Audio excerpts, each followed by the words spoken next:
Iain, how are you feeling after the England defeat? Yeah, obviously tough one to take, being such a tight match right the way down to the wire. That's obviously difficult, but again, the effort that the lads put in was huge, and we're had a good few days recovery in there, and we're back out the train out there now this morning, and everyone's got a good spring in their step. So looking forward to what this weekend ahead of us holds. Is that something that gets easier with time? Obviously, you're well experienced at international level to park the losses and move on quickly because you do have a championship on the line. Yeah, look, I think it's something that some players struggle with. Some older players struggle with it. Some younger players get on with it. Everyone treats everything differently. Something that I feel like I've always been got on with well enough, been able to put things, park them, get on with them, move on pretty quick. But in these fast-moving weeks, especially with back-to-back games, there's not a huge amount of time to dwell on things that have happened, and I think the coaches do a really good job of getting us moving, get us on the next thing we need to focus on. So they've been really positive for us. Yeah, Six Nations championships don't come around too often. But for yourself, when you think of back-to-back Grand Slams, was it something that you sort of wanted to take off? Yeah, look, at the start of the campaign, it was definitely something that I feel that was definitely fully achievable for us. It was something that was a realistic outcome that guys could set as a real target for themselves. So that probably added a wee bit to the disappointment of the weekend. But we spoke about it post training yesterday, that the opportunity to win a championship doesn't come around that often either. And the guys who are involved in this superb environment need to just remind themselves that we're all lucky to be a part of this environment, and to be able to have this opportunity to win a championship at the weekend is massive. For how long do you allow yourself to stew over a defeat like that before thinking, okay, there's a title decider now next week? Not long.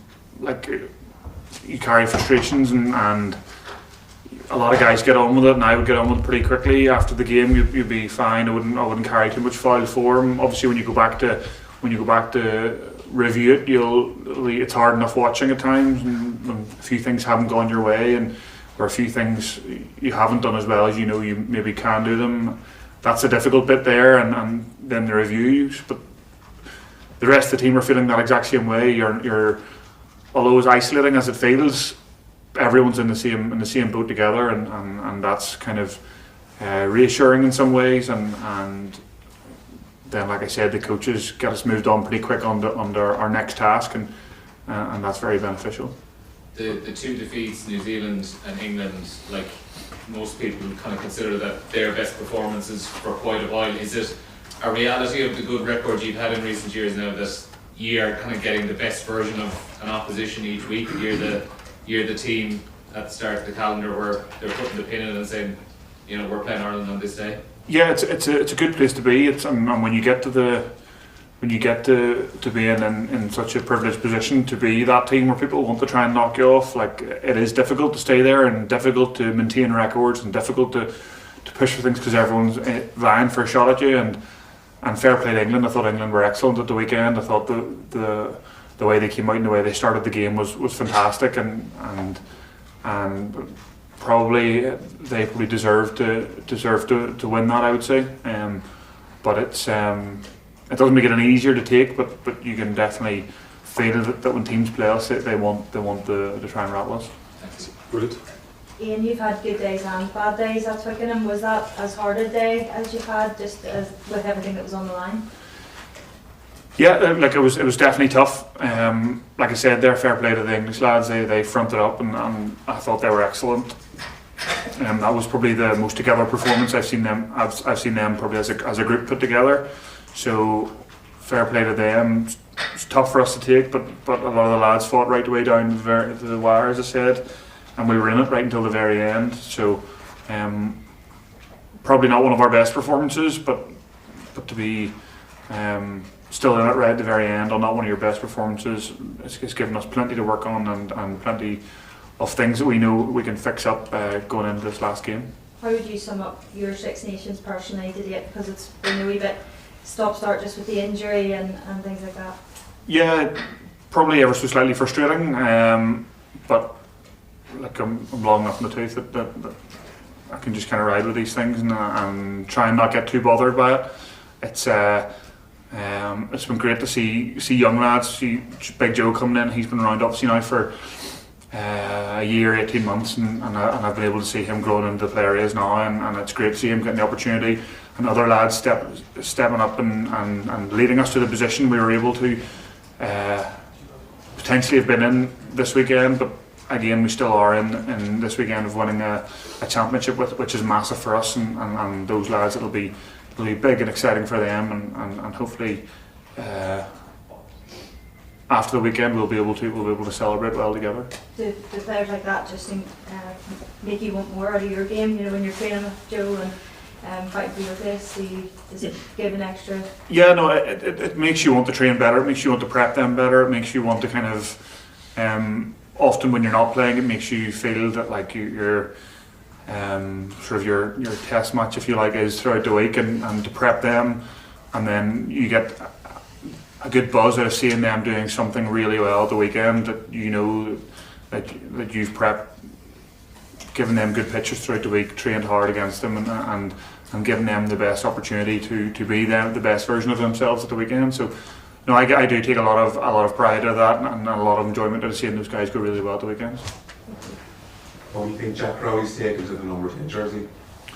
And Jack's been brilliant. I think in terms of the way he's been training, it was never going to be easy for him, but like I said there, scratch the last few minutes of that England game, you probably couldn't say he's done much wrong, and we'd be sitting in a nicer position, but still phenomenal for his first Six Nations at the helm to be going for a full championship at the end of the campaign, and he should be really proud. I think he should be really proud of what he's done for himself. And the way he stepped into his role, I think he's been excellent. What's your own personal relationship like with him?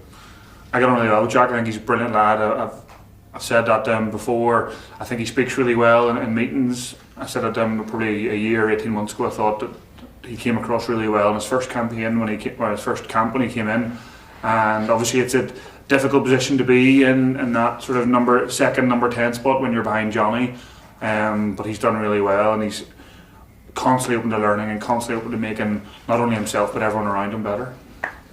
Ian, what's it like working with Paul O'Connor and Brian? It's tricky when you've had a couple that got away from you. I know it's 85% overall, but I imagine he's obsessive about that kind of stuff. Yeah, no, Paulie's good. Like I think he's realistic in what our expectations are, and when things don't go well, we sit down and we have good constructive conversations about why things didn't go well.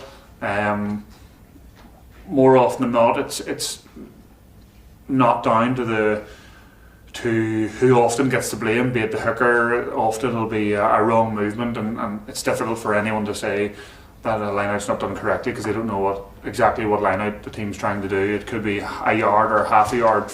We've jumped it all week and it's been a half a yard further forward or half a yard backwards, which changes the hooker's throw, which looks like he's overthrown it, but he actually hasn't. He's thrown it at the same place he's thrown. So there's a huge amount there, and it's all about us and our consistency, and Paulie's great at driving that, and I think that's something that he does really well in driving guys' standards, be it not only jumping but lifting and the hooker's throws as well.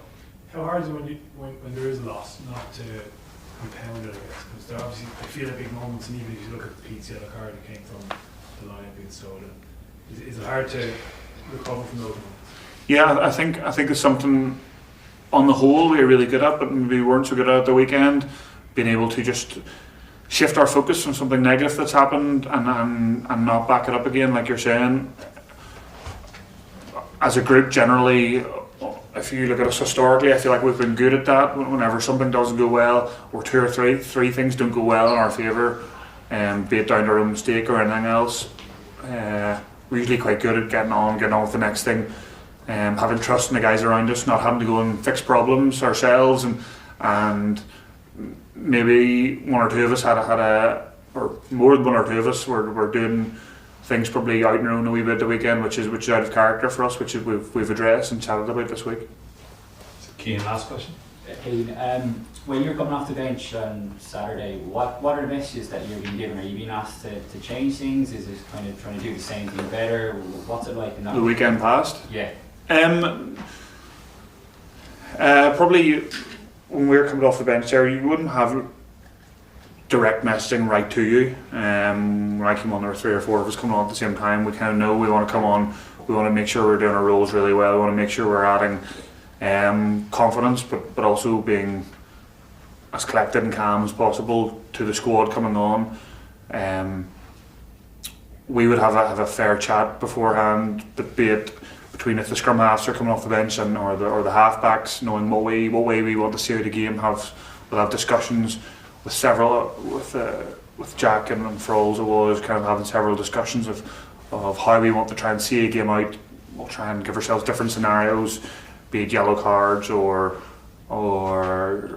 drop goal situations, all those things. We try and cut, like obviously, like we saw in Scotland, was it last year, when things don't go well, there's always a scenario that ends up happening that you just haven't quite covered.